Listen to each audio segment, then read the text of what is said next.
Hey guys, welcome back. In today's video, we will be covering about compression module. So compression is like compressing the payload or compression of the files. In Windows, we know that whenever we are compressing the files, we are basically zipping the files.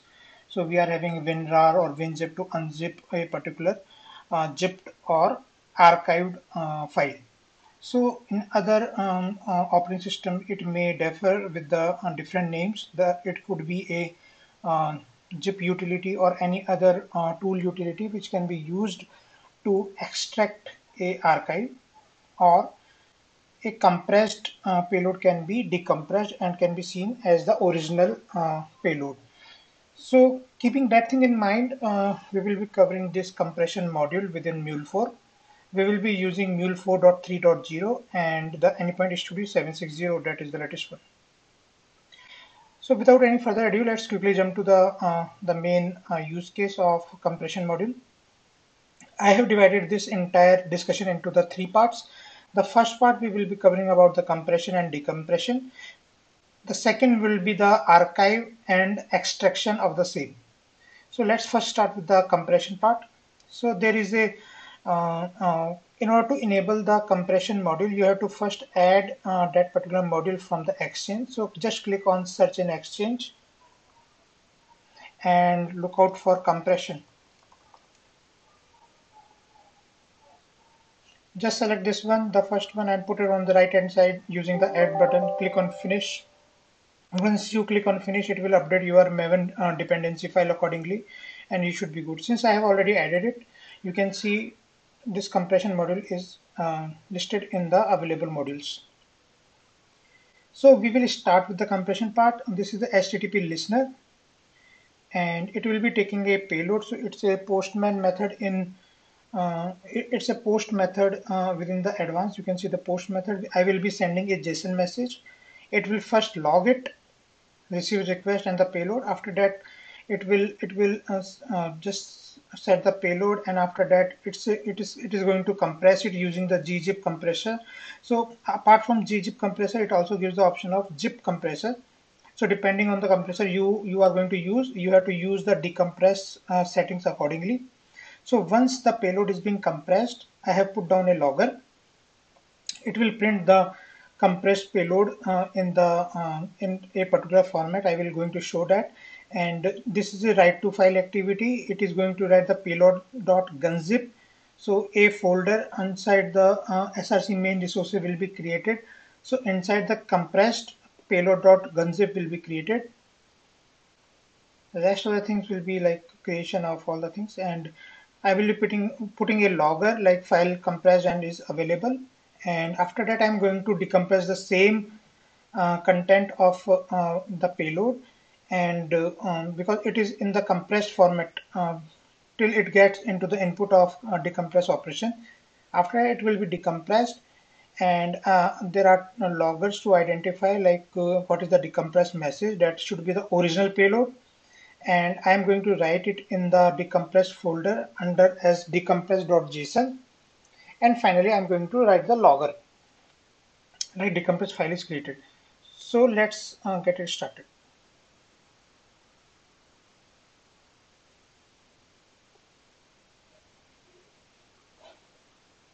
It will take a couple of seconds to load. And let me set up my Postman. So this is for the compression, and this is my dummy message. So this is being deployed now, and I'm going to hit the send button. So here you can see the receive request, that is from this logger. After that, it is going to compress, and that logger should show this compressed message. After that, the file is being compressed and available. So in order to see that, let's refresh the src main resources. I will click on refresh. So inside the compressed, you can see this payload.gunzip. After that, the same payload is being decompressed. So after decompress, the decompressed message is the same as the original message, and this is being written under the decompressed folder as well. So decompressed JSON, and you can see the same message. So this was all about the compression and the decompression of the same message. The next thing will be to archive a particular folder, and then we are going to extract each and every file out of it. So to archive it, I will be going through this particular flow. This is a HTTP get operation. Yeah, it's a get operation, and the path is /archive. I'm going to list a particular folder. This list will be on the input dir or taken from the query params.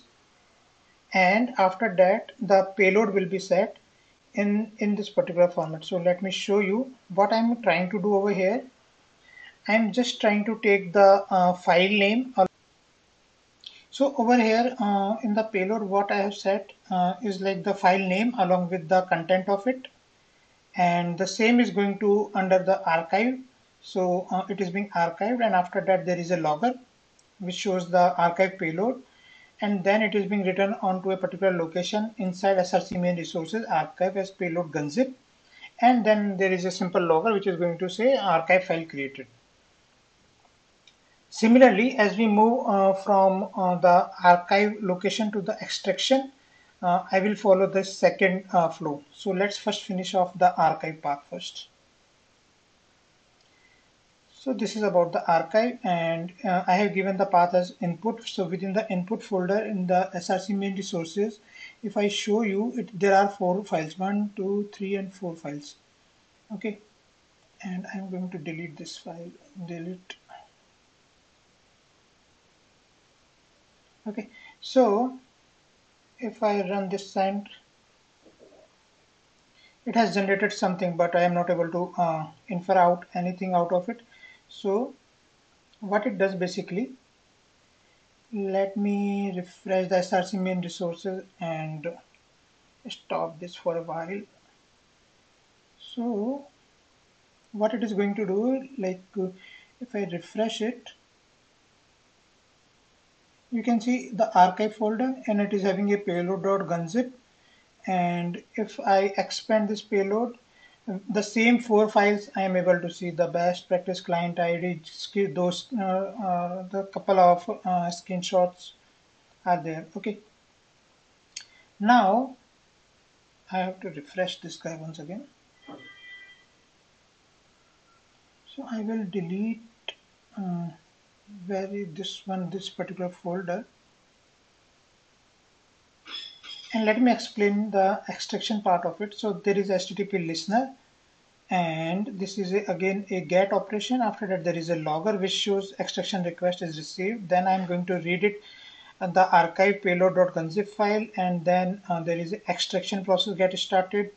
And for every file which is being available, I am going to run that for each, and I am going to put the path under output folder, and within the output folder I am going to put the file name, and this is the content of the same file. Okay, so in this way within the output folder that extracted files will be able we will be able to see. And here I am putting the payload. That's it. So let's run it once again.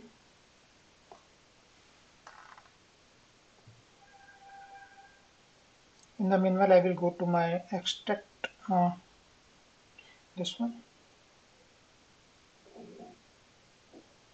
So let's wait for this to get up completely.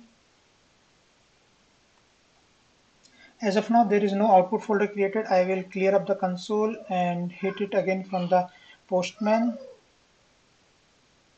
So here in the response, you can see some couple of entries. Like there is one PNG file. This is the JSON file second. This is the third PNG file, and this is the fourth file. Okay, so let's quickly check out. I will stop this execution, and I am going to refresh the src main resources once again. And here you can see the output folder is created with all the same file which is available in the input. So we have done the archive, and after that we have extracted the same set of files using the Gunzip compressor. So I hope you like this video. I will be sharing the source code link from my GitHub repo in the description part of this particular video. And thanks for watching. Thank you. Thanks a lot.